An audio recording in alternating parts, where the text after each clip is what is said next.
आज छत्तीसगढ़ मंत्रिपरिषद की बैठक हमारे परम सम्मानीय मुख्यमंत्री श्री भूपेश बघेल जी की अध्यक्षता में संपन्न हुई। 51वीं बैठक है ये, और लगभग 21 महत्वपूर्ण प्रस्तावों पे आज चर्चा हुई।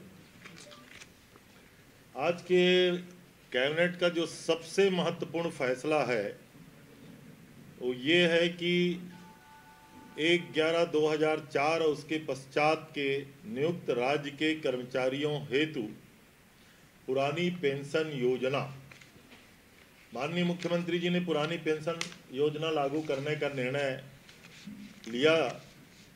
केंद्र सरकार से इस हेतु लगभग 17,545 करोड़ रुपया ये कर्मचारियों की निधि जो जमा है, हमने इसकी मांग की।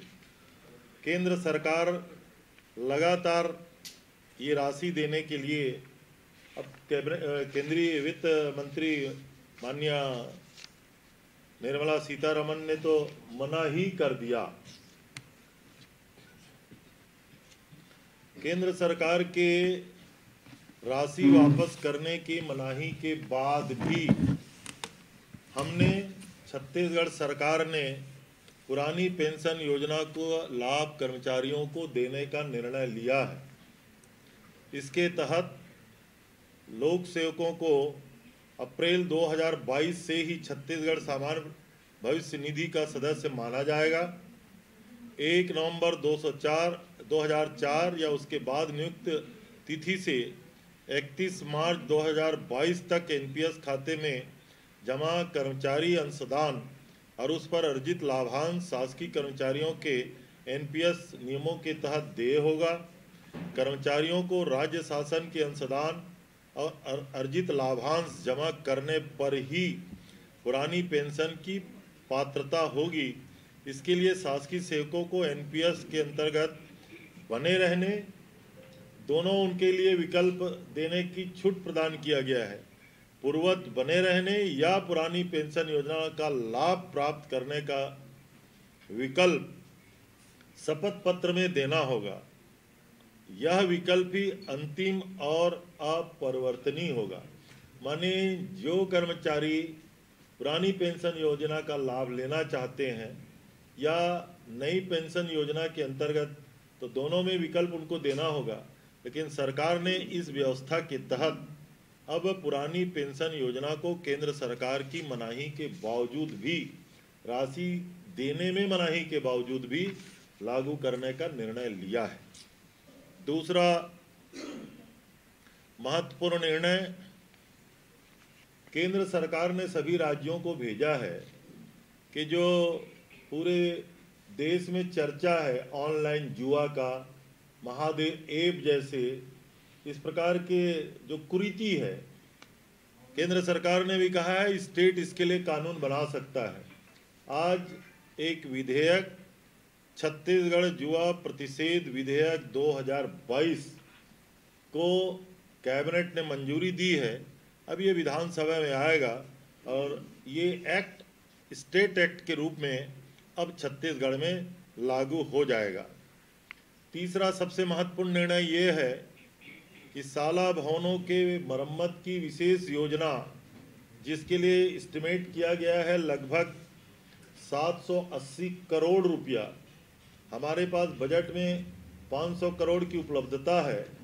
इसके अतिरिक्त जो राशि इसमें लगनी है उसको मंजूरी देते हुए कार्य की एजेंसी आरईएस के माध्यम से कराने का और जिले में कलेक्टर को नोडल बनाया गया है। इस राशि से प्रदेश के सारे स्कूल भवन जो जीर्ण शीर्ण हो गए हैं उसका संधारण किया जाएगा। अन्य जो महत्वपूर्ण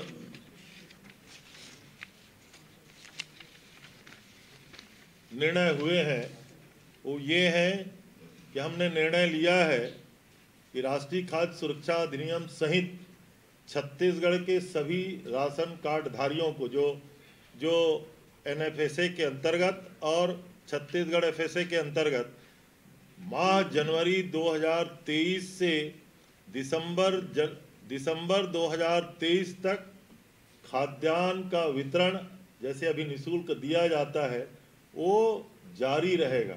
फिर से समझ लीजिए, दिसंबर 2023 तक इनको निःशुल्क चावल का वितरण जारी रहेगा। इसमें लगभग 52 और 11 कितना हुआ, 63 लाख राशन कार्ड धारी हैं जिनको निःशुल्क खाद्यान्न का वितरण होता है। ये अब हम बढ़ा करके पूरे प्रदेश में दिसंबर 2023 तक जारी रखेंगे। इसके अलावा बहुत और निर्णय हुए हैं।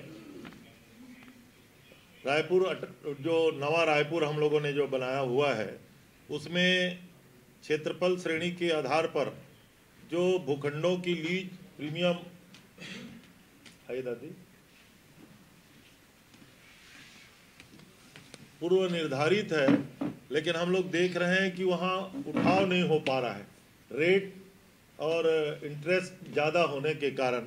आज हम लोग निर्णय लिए हैं कि निर्णय लेने के 90 दिन के भीतर अगर वो राशि पूरी अदा करेंगे तो ब्याज की राशि 25% और सरचार्ज में पूरी छूट देंगे, और जो 90 दिन के भीतर आंशिक जमा करेंगे उसको अलग अलग श्रेणी में छूट देने का निर्णय लिया है। इससे नवा राजधानी में उठाव होगा।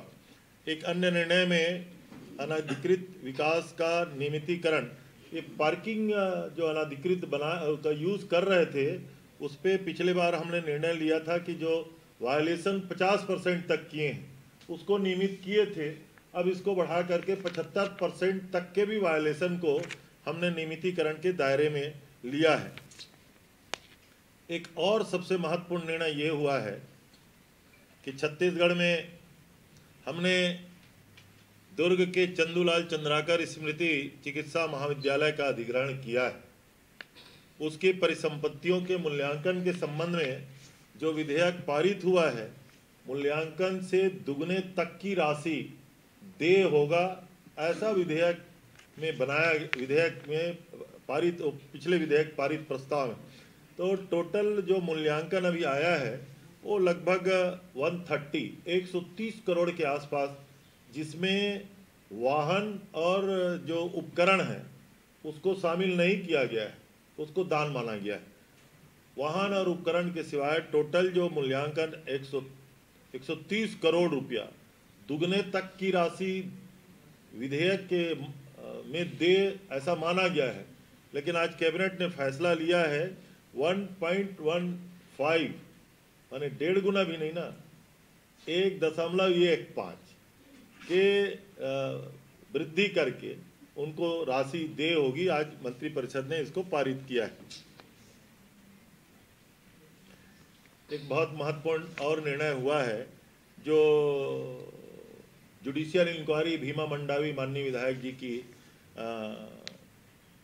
मृत्यु हुई थी, तो उसका जो रिपोर्ट आया है उसको हम लोगों ने मंजूरी दी है, वो विधानसभा के पटल में रखा जाएगा। इसके अलावा बहुत महत्वपूर्ण निर्णय ये हुआ है कि आने वाला वर्ष मिलेट मिशन का पूरे देश में लागू किया जा रहा है। चैनल में आप लोगों ने देखा है कि पार्लियामेंट में भी प्रधानमंत्री जी इसको प्रमोट करने के लिए मिलेट्स का यूज़ कर रहे हैं। छत्तीसगढ़ में यूं ही पहले से हम लोग मिलेट मिशन लागू किए हुए हैं। छत्तीसगढ़ पहला राज्य है जहां हमने कोदो का और कुटकी का समर्थन मूल्य घोषित करके खरीदी भी कर रहे हैं। 52,000 क्विंटल मिलेट्स की खरीदी छत्तीसगढ़ सरकार कर चुकी है।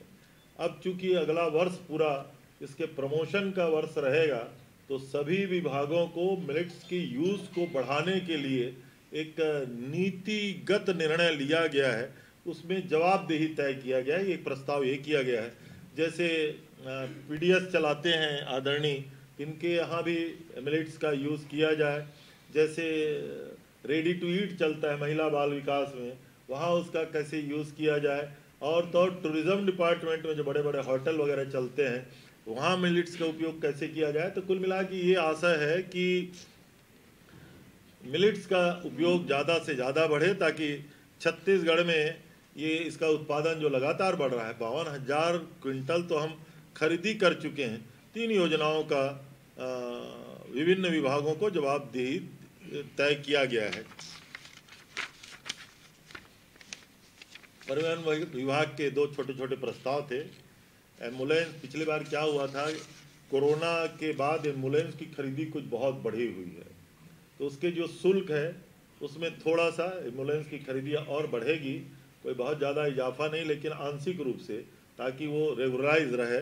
और जो अस्थायी पंजीयन करके दूसरे जिले, ये जिले से उसको वो करते हैं, उसकी शुल्क में थोड़ी वृद्धि की गई है, ताकि जो रेवेन्यू का कलेक्शन है, क्या होता है, इसको अगर ना करेंगे तो जो हमारे समीपवर्ती जो जिलों हैं, जो राज्य के सीमावर्ती जिले, कई लोग झारखंड से गाड़ी खरीद लेते हैं, वहाँ रजिस्ट्रेशन करा के यहाँ चलाते रहते हैं, तो स्टेट का लॉस होता है। इस प्रकार कई प्रकार से बातें आती हैं, तो इसको थोड़ा सा नियमितीकरण करेंगे तो हम लोगों की राशि इसमें वृद्धि हो जाएगा।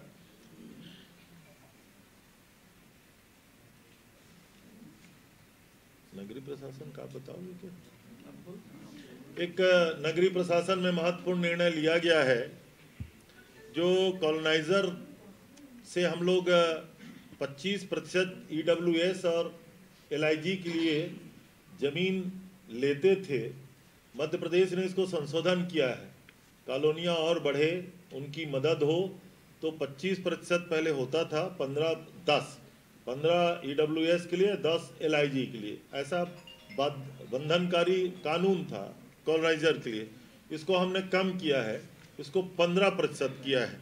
9% EWS के लिए और 6% LIG के लिए, तो और ज़्यादा से ज़्यादा कॉलोनाइजर आएंगे और कॉलोनी बनाने का काम करेंगे।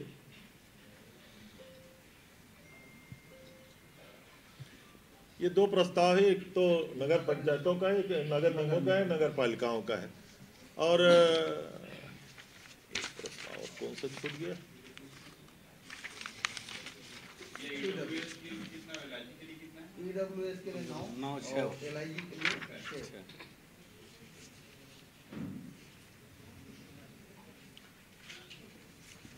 एक और प्रस्ताव वन विभाग का था, मुख्यमंत्री वृक्ष संपदा योजना हम लोगों ने जो प्रारंभ किया हुआ है, उसमें पहले लगाने और उनकी मदद करने तक है। अब इसकी विस्तार करके उसकी मार्केटिंग तक किसानों को सपोर्ट करने की योजना हम लोगों ने आज लाया है। इसको भी मंत्रिमंडल ने अनुमति दी है। लेटेस्ट न्यूज के लिए सब्सक्राइब करें और न्यूज अपडेट्स के लिए बेल आइकन पर क्लिक करें।